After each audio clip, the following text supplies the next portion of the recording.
Hello, boys and girls. It's Mrs. Foster. I sure do miss seeing your smiling faces, and I can't wait to see you soon at school.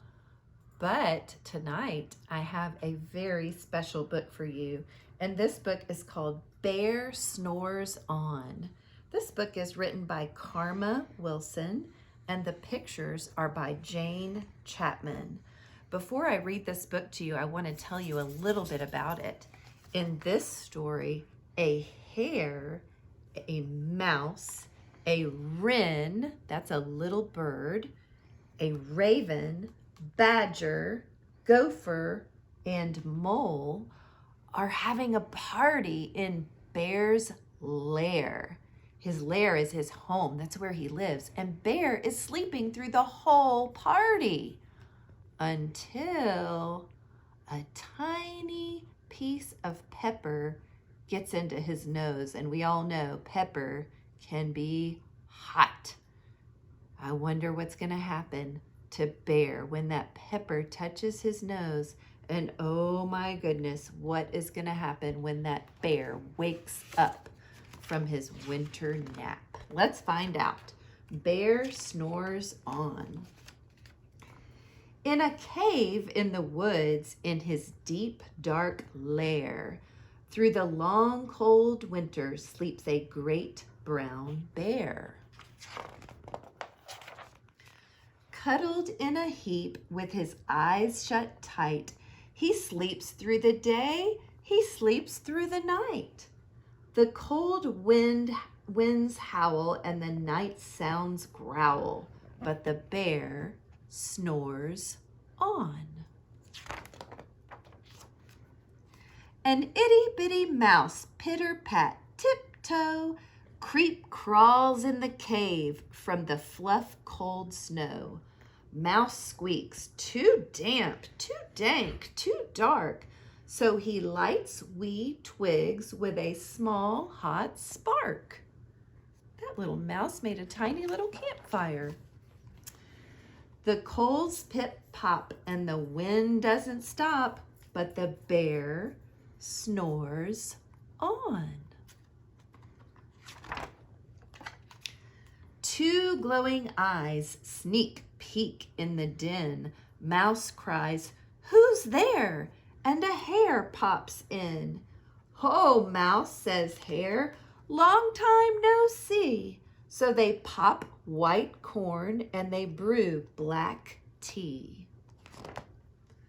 Mouse sips and wee slurps. Hare burps, big burps. But the bear snores on. He didn't even wake up for the popcorn popping. A badger scuttles by, snuffs at the air. "I smell yummy yums. Perhaps we can share." "I've brought honey nuts," Badger says with a grin. "Let's divvy them up. Cozy down and dig in." And they nibble and they munch with a chew chomps crunch. But the bear snores on. A gopher and a mole tunnel up through the floor. Then a wren and a raven flutter in through the door. Mole mutters, "What a night! What a storm!" twitters wren, and everybody clutters in the great bear's den. They tweet and they twitter, they chat and they chitter, but the bear snores on. In a cave in the woods, a slumbering bear sleeps through the party in his very own lair.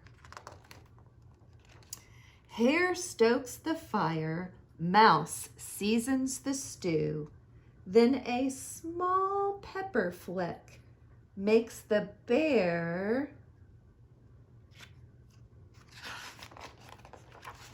achoo! He blows and he sneezes and the whole crowd freezes.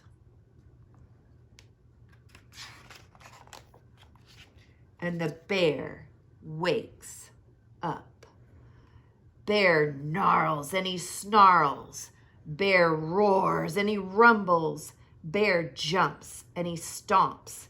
Bear growls and he grumbles. You've snuck in my lair and you've all had fun, but me, I was sleeping and I have had none. And he whimpers and he moans, he wails and he groans, and the bear blubbers on. Oh my goodness, he's crying because he missed the party. Mouse squeaks, don't fret, don't fuss. Look, see, we can pop more corn, we can brew more tea. Bear gulps, bear gobbles, he sighs with delight. Then he spins tall tales through the blustery night. When the sun peeks up on a crisp, clear dawn, Bear can't sleep, but his friends snore on.